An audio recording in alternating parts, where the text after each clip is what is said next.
Assalamualaikum warahmatullahi wabarakatuh. Perkenalkan, nama saya Putri Rahmasari dari 11 IPS 2 nomor absen 27. Di sini saya akan menjelaskan materi pembelajaran sosiologi bab 3 yang berjudul Perbedaan, Kesetaraan, dan Harmoni Sosial. Perbedaan sosial adalah segala bentuk perbedaan yang terdapat dalam kehidupan masyarakat, baik perbedaan sosial bersifat vertikal maupun perbedaan sosial bersifat horizontal. Perbedaan sosial yang terjadi dalam masyarakat seharusnya bukan menjadi penghalang untuk saling menjalin interaksi satu sama lain. Perbedaan sosial dalam masyarakat dibedakan menjadi dua, yaitu perbedaan bersifat vertikal dan horizontal. Nah, perbedaan vertikal merupakan perbedaan antar individu atau antar kelompok, yang menunjukkan adanya tingkatan lebih tinggi atau rendah.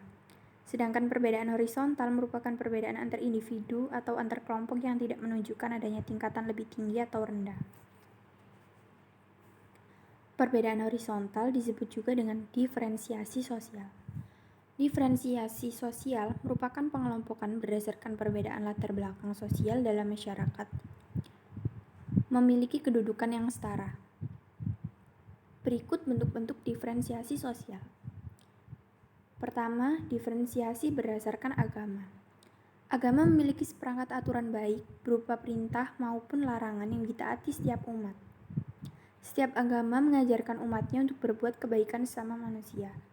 Agama dijadikan dasar dalam bertingkah laku oleh masyarakat agar mendapatkan keselamatan dunia akhirat.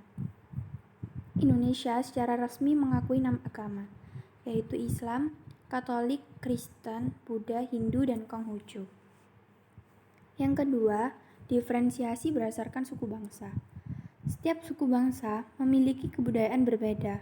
Keragaman kebudayaan dapat dilihat dari perbedaan bahasa, rumah adat, adat istiadat, dan tarian daerah.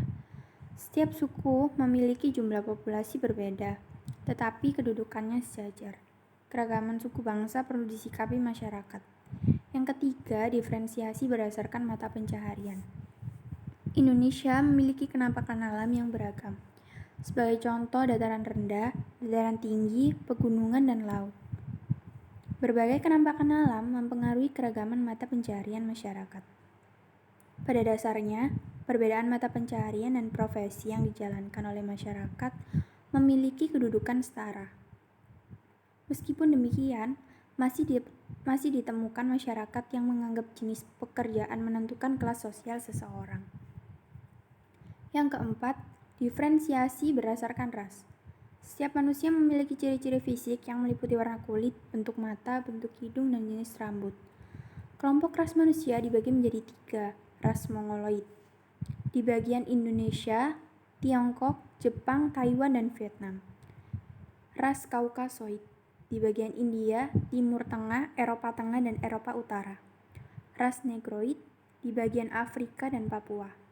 Yang kelima, diferensiasi berdasarkan jenis kelamin dan gender. Manusia diciptakan oleh Tuhan dengan jenis kelamin laki-laki dan perempuan. Perbedaan jenis kelamin manusia merupakan kodrat dari Tuhan yang tidak dapat dipertukarkan. Pada zaman dahulu, perbedaan jenis kelamin memberikan pengaruh terhadap hak kewajiban yang dimiliki setiap orang. Berikutnya, yaitu stratifikasi sosial. Merupakan perbedaan atau pengelompokan antar anggota masyarakat secara vertikal, sehingga memunculkan lapisan-lapisan tertentu. Dasar stratifikasi sosial dalam masyarakat disebabkan adanya sesuatu yang dihargai lebih, seperti kekuasaan, pendidikan atau ilmu pengetahuan, kekayaan, keturunan, dan kehormatan. Sifat stratifikasi sosial dibedakan menjadi 3, yaitu stratifikasi sosial tertutup atau membatasi perpindahan status individu untuk naik ke lapisan atas. Yang berikutnya, stratifikasi sosial terbuka atau memberi kesempatan masyarakat untuk naik ke strata yang lebih tinggi atau turun. Stratifikasi sosial campuran atau membatasi perpindahan tetapi juga membiarkan terjadinya perpindahan status sosial. Dampak negatif dari perbedaan sosial terhadap masyarakat yaitu lunturnya jati diri bangsa seperti bersifat konsumtif, kebarat-baratan, individualisme, sekuler, cultural shock, dan degradasi moral seperti bergaulan bebas dan seks bebas. Yang berikutnya yaitu prinsip kesetaraan guna mencapai kepentingan umum. Prinsip kesetaraan adalah kondisi dalam masyarakat yang memandang bahwa perbedaan dan keragaman memiliki kedudukan sama atau sederajat.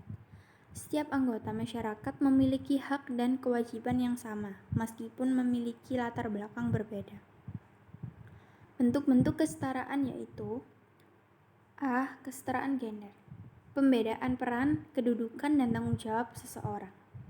B. Kesetaraan suku bangsa atau etnik. Indonesia memiliki penduduk yang berasal dari berbagai suku bangsa.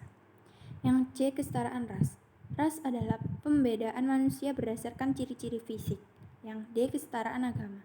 Pemerintah secara resmi mengakui 6 agama, yaitu Islam, Katolik, Kristen, Hindu, Buddha, dan Konghucu. Yang E. Kesetaraan sebagai warga negara.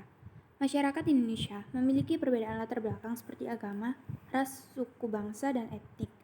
Berikut kesetaraan hak dan kewajiban sebagai warga negara Republik Indonesia. Yang pertama, kesetaraan kewajiban sebagai warga negara Indonesia, termasuk dalam bidang hukum, bidang sosial, budaya, dan bidang ekonomi. Yang kedua, kesetaraan hak sebagai warga Indonesia di bidang sosial budaya, bidang ekonomi, dan bidang politik. Yang ketiga, hak sekaligus kewajiban sebagai warga negara Indonesia di bidang bela negara, bidang politik, bidang hukum, bidang pertahanan, dan keamanan. Yang berikutnya yaitu harmoni sosial dalam kelompok masyarakat. Adapun perbedaan-perbedaan yang terjadi dalam kelompok masyarakat menyebabkan adanya harmoni sosial.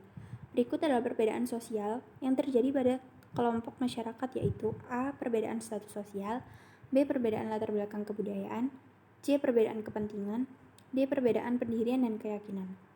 Relasi sosial antar kelompok dalam masyarakat. Yang pertama A. Akulturasi. Akulturasi ini terbentuk apabila kelompok masyarakat atau kebudayaan dihadapkan pada unsur-unsur kebudayaan asing. Unsur-unsur kebudayaan asing ini lambat laun diterima dan diolah menjadi unsur kebudayaannya sendiri tanpa menghilangkan unsur asli kedua budaya tersebut. Yang B. Asimilasi merupakan proses mengurangi perbedaan-perbedaan antar kelompok yang diikuti dan saling menyesuaikan diri. Faktor pendorong terbentuknya asimilasi yaitu sikap menjunjung tinggi toleransi dan saling menghargai. C. Interseksi, suatu titik potong atau pertemuan keanggotaan kelompok sosial dari berbagai seksi kelompok sosial. Interseksi dapat terbentuk melalui pertemuan anggota kelompok sosial berdasarkan persamaan pekerjaan, suku, agama, dan komunitas. D. Konsolidasi merupakan upaya kelompok sosial dalam memperteguh atau memperkuat hubungan keanggotaan sehingga membedakan suatu kelompok dengan kelompok lain. E. Dominasi merupakan paham politik untuk melakukan penaklukan atau penguasa terhadap kelompok lain agar memperoleh keuntungan secara ekonomi atau politik. F. Difusi merupakan proses penyebaran unsur-unsur kebudayaan suatu kelompok masyarakat dari satu tempat ke tempat lain. Nah, yang terakhir teman-teman, yaitu upaya menciptakan harmoni sosial dalam masyarakat, yaitu A. Mengembangkan upaya akomodatif. Yang B. Mengembangkan nasionalisme dan patriotisme. Yang C. Menanamkan pendidikan multikultural. Yang D. Mewujudkan toleransi dan menghargai perbedaan. Yang E. Mewujudkan integrasi sosial.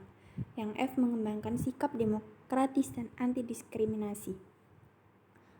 Itu saja yang dapat saya sampaikan, semoga bermanfaat untuk kalian semua. Jika ada salah kata dari saya, mohon dimaafkan. Wassalamualaikum warahmatullahi wabarakatuh.